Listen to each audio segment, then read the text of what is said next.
What's going on, guys? It's your favorite mortgage lender, Abdel Kwame. Got mortgages. Happy Monday. I hope everybody is staying safe out there. Been a little crazy with this rain that we've been getting in Jersey. A little wild, but we've been certainly making the most of it.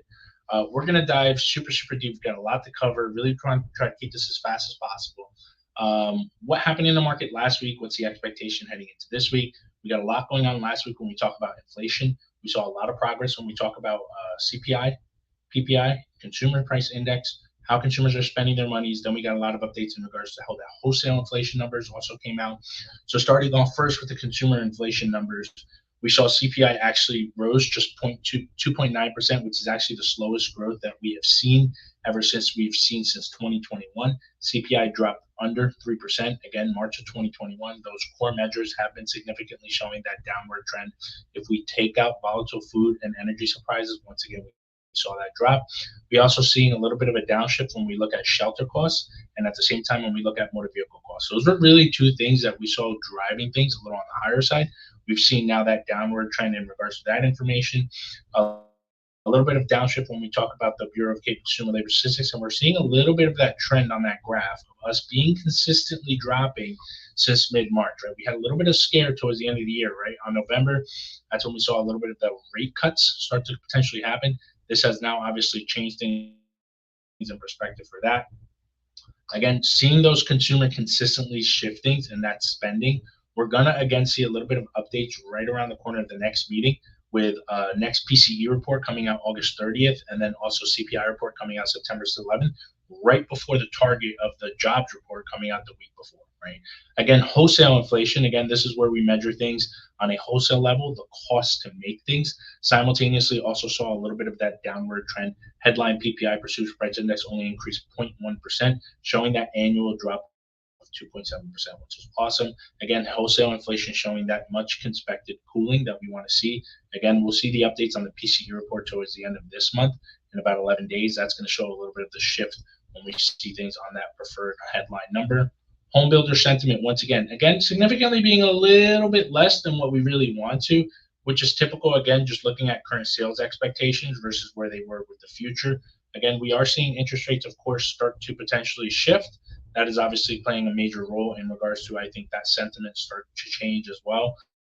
The bright thing, of course, on regards to this report is we're seeing that future sales expectations, obviously, is starting to raise right around where we want it to be at that over 50%.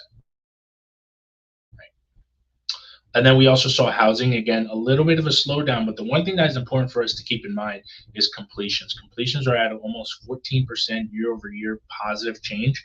And that is critical, right? That kind of really shows us a lot more transitions where those completions are being done, which is going to create more inventory, which is going to create more supply, allowing that demand to consistently start to be kept up as well, right?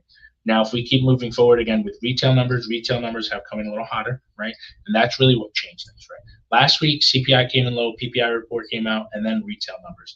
And if we kind of see where interest rates were kind of shifting a little bit down, and then they took a little bit of that upward trend, this upward trend was mainly caused specifically because of those retail sales or the jobless claims that also came in and kind of third things, right? We saw that for the first time, initial jobless claims and continuing jobless claims both actually dropped. Continuing jobless claims obviously dropping, meaning people having a hard time finding employment after they have been let go. Now, we also saw now heading into next week, we're going to see a lot going on, right? When I say next week, as of now, July and August existing home sales, we'll get Thursday, Friday, or I should say just July. We'll see how that impacts it. And then we'll see jobless claims once again for the week. The two main things I want us to keep an eye out for is, again, the Jackson Hole Summit. That happens on Thursday. That is usually where we see a little bit of mixing with other Fed members, truly seeing a lot of different Fed members, bankers, policymakers all meeting around the time. And then we'll also see some updates on the July meeting and the meeting numbers, truly showing just what their expectation is as we head into last week's and as we head into that potential rate cut, right, of what we're expecting. Seeing the market right now, again, this is since the summer, so June 1st until now, you can kind of see we have been on that consistent downward trend. A little bit of shifting, and it's funny how literally week over week it's dropping and then it's reducing and then going up. And that's really mainly just because every other week we're getting important data, whether it's employment, whether it's inflation, and that consistent shifts when we're seeing that updates is what's truly impacting the market, right? Now, The last thing I'll touch base on is just obviously we know that yesterday was the official NAR settlement. Won't dive into too much of this stuff, but it's important for us to understand what NAR and the settlements that occurred mean. The major differences is you're going to be forced to receive a written buyer agency agreement unless you're using an outside online platform. I won't name their names. You can also, before you sign the agreement, just truly understand exactly what are the four main components that it's important for you to do. Specific and clear disclosures. Obviously, compensation could be objective. You need to have a term that prohibits a real estate agent from having any compensation that exceeds a certain amount, and then just a conspicuous statement that broker fees are just fully negotiable and not set by law. Right. We also know that written agreements apply to both in-person and live virtual home tours. We know that you don't need a written agreement if you're speaking to an agent at an open house or asking about services.